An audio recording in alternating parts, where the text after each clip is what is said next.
It's the Subplay Special Master. Live and direct. Breakfast with CubCamTV.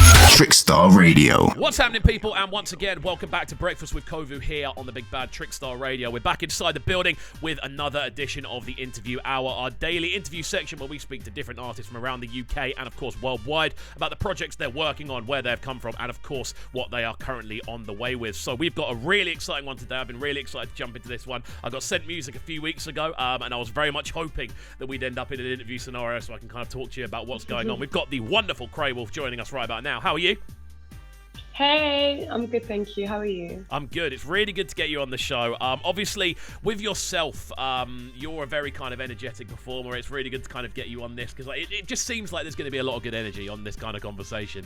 First of all, for those that kind of aren't aware, do you want to kind of talk me through your sort of background music-wise? Because I like to really dive into where people have come from musically on this show. So yeah, talk to me a bit about how you first kind of got involved making music. Okay, so I grew up just listening to a lot of music. Like I used to dance before anything. And like I love Beyonce, I love Michael Jackson, like the greatest performers. That's who like I grew up watching. I didn't know I could sing, I didn't know I could rap until like a bit later on in life. So I started off singing and then I don't know how I became a rapper. Rap just kind of fell into my lap. I was doing it for fun. And then people were like, wow, you can actually rap. And then I decided, let me just be a rapper. Here we go.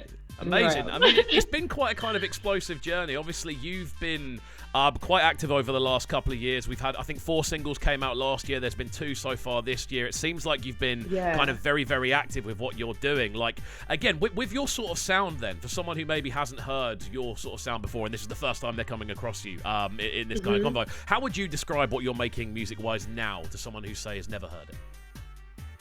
I'd say cinematic, drill with a thrill.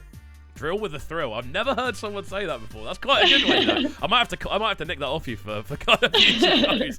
But yeah, like with what you do, then like it's been a very exciting couple of years. Clearly, like you've been very active. You've been very kind of involved in putting new music out there. What for you is that the kind of thing, I suppose, more than anything else that kind of drives you to want to put out music? Because obviously you've been, as you said, you started off dancing, you've done the sort of singing side of things, you're obviously working a bit more in the kind of rap area side of things now as well. Like, what's the thing that kind of pushes you to want to put out new music? Because I know everyone has a different answer to this. Well, what pushes me to put out new music? What pushes me? I just love music. I love creating, and like I have so much music that I'm sitting on, and it's like, just get it out, let people hear, because I'm always making new stuff. So there's no point holding it to my chest. Like, let the people hear it.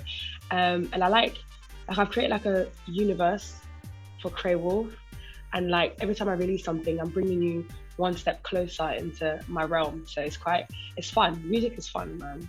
Yeah, it sounds like expressive. It sounds like it. I think as well that definitely ties into that idea of cinematic as well, that you were saying earlier, that idea of that sort of unit. When did that kind of idea start then, this idea of kind of building this universe around this sort of level of artistry more than anything else? Well, do you know what?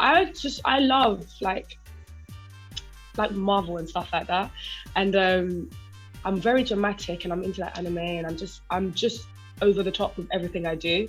And the fact that I get to now bring it into my music is, I don't know how I got here, but somehow I thought, why not put all my interests into one, and I get to dress up and it's working out. So yeah, it just makes sense to have my own universe. Yeah, I'm like a villain. It's cool like though villain, to see, not like, a superhero. I mean, kind of tying that into, obviously there you said, you could probably tell from if you're listening in or watching a video, you can probably tell from behind me, I'm a massive Marvel head myself. If you listen to the show, you'll know I'm a massive Marvel head. But I mean, like with that sort of thing, do you think that even things like that have maybe kind of inspired you in a sort of different way? Because obviously people tend to list like artists and things like that when you sort of mention inspirations, but do you think you've kind of taken inspiration from that sort of side of things as well in the way you kind of operate? Yeah, definitely. I'd say so. Yeah, I love powers. I wish I had powers. What power would you have though? That's the question. Probably teleportation. That's a good one, to be fair. I'll just zap in and out whenever I felt like it. You'd save on travel as well. You'd save on travel. You'd save a fair bit. I don't know, you know. The opportunity to... I've always said this. Maybe the opportunity to see different outcomes from different decisions before you do them. Okay. Premonition, I think that's called. I think it's called Premonition. Premonition, yeah. I think that's what it's called. But But that then- would probably be mine. That would influence a lot of your decisions, though, wouldn't it? Yeah. In probably. hindsight, it's kind of like getting hindsight and getting the best out of. Yeah, actually, that's a good power. Yeah. That's a very. You know what? I was Wouldn't- completely bluffing. I made that up on the spot, so we're moving. We're good. But yeah, like I'm busted. I want to kind of obviously steer the conversation towards what you're doing music-wise now, because it's been a really exciting kind of thing for me to kind of explore your catalogue. It's always been, as I said, very energetic. That's the first thing that kind of struck me listening through your catalogue from a kind of listener's perspective.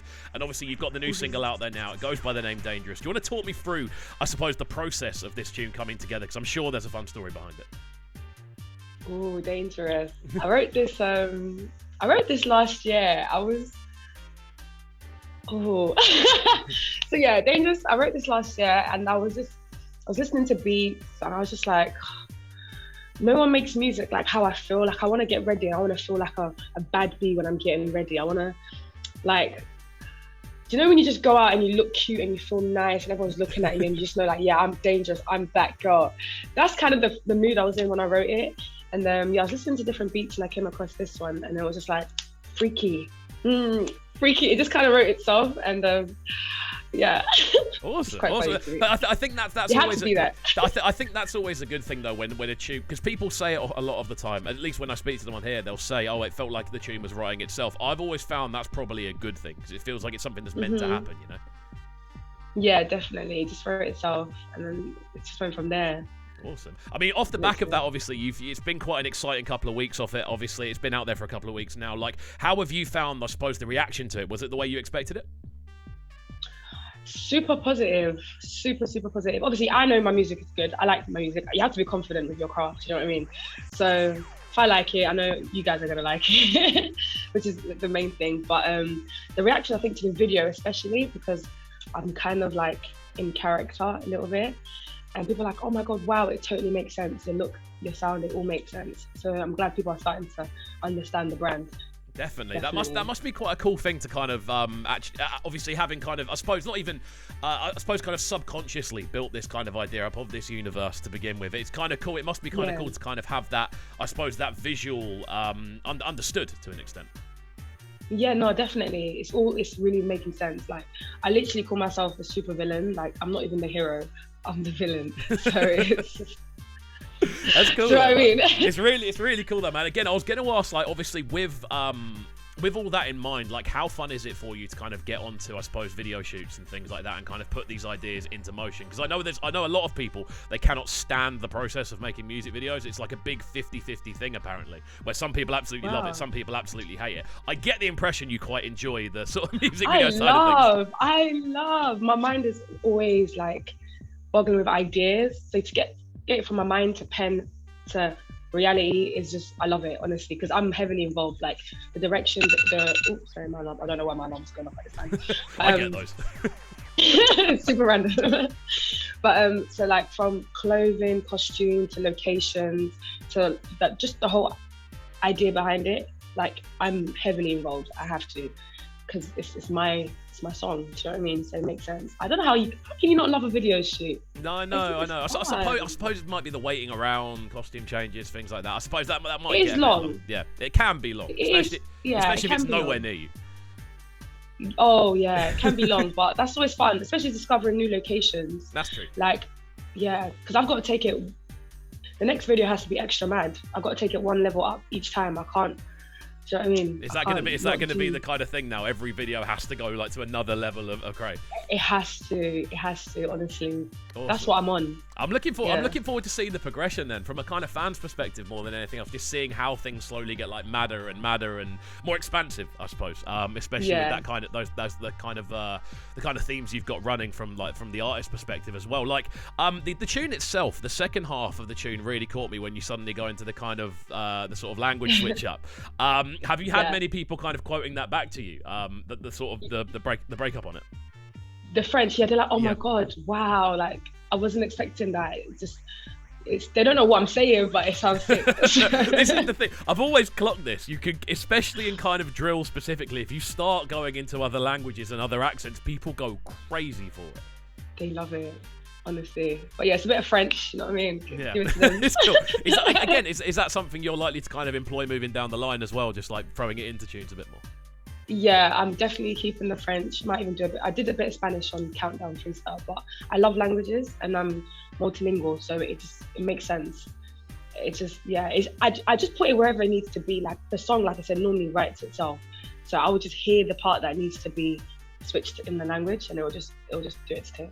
There we go. That's what I'm talking about. It's cool to see, though, man. It is really cool to kind of see. Like, obviously, following on from this one, then the question I've actually been asked by a couple of friends, who I told them I was having you on the show, and they said, like, when you have a video like that, and you have a tune that has that kind of instantaneous, kind of catchy impact, the question that everyone seems to ask is, when's the follow-up coming? So that's what I now need to ask you on behalf of not just myself, other people as well. Like, are we going to be seeing a follow-up to this, like, kind of anytime soon? Yes. So I should be releasing my next one towards the end of June. So literally next month. Yeah. There we go. I'm excited to hear it. Like, I mean, with obviously new music on the way, that's a very exciting thing. But obviously, there is kind of more to being an artist than literally just putting music out there. There's the video side of things as well, but also there is kind of live performance and things like that. Like, with yourself, is that an area you're looking to kind of push into more over this year, or is it something you're much more sort of studio focused for the time being? I'm ready to do more stages, more shows. I love performing. I'm doing festivals, so I'm doing Glastonbury, and yeah, I'm just trying to do more stages. You can't just brush over that. That must be an exciting one to be doing. Just doing Glastonbury. No, it's fine. Yeah, standard. Like, talk to me about Glastonbury, man. That must have been an exciting email to receive, or the call to get, I suppose. Honestly, so yeah. I'm so excited for Glastonbury. I never thought about doing Glastonbury because you never think an artist like me would be like drill at Glastonbury. Can you imagine? Yeah. But yeah, I did the emerging talent competition, and then it just went from there. So yeah, I'm doing Glastonbury Festival on the Super Hay stage. That's a really cool one, man. Like, I think something with that, like, I've always found Glastonbury as, again, I've never been to Glastonbury myself, but I always watch it. I watch all the kind of highlights each year. It's such a well-covered kind of festival. Like, I suppose, are you prepping differently for that than you would for another show, or is it the same kind of process as you would normally run? So I treat every show like it's the biggest show. Like, I don't discriminate. I aim to give the best show possible every time I perform. And obviously with this one, because it is a bigger stage and it's a slightly longer set, I'm going to be a bit more dramatic, a bit more theatrical with it, to add extra elements. But I always give 100% regardless of what show it is. So yeah, I don't want to like psych myself out and be like, oh, it's Glastonbury. No, it's another show. There we go. Do you know what I mean? Awesome. Yeah. Awesome, man. Well, there we go. I've got to say, we've nearly run out of time, but it's been great getting you on the show. It's been great to kind of see the energy in person as well and kind of hear it, kind of for the people listening in on the airwaves right about now. It's been great to kind of chat to you and obviously find where you're coming from musically more than anything else. That's my favourite part about doing these interviews. But yeah, thank you for coming on. It's been great to chat. Thank you for having me. It's been a blast. There we go.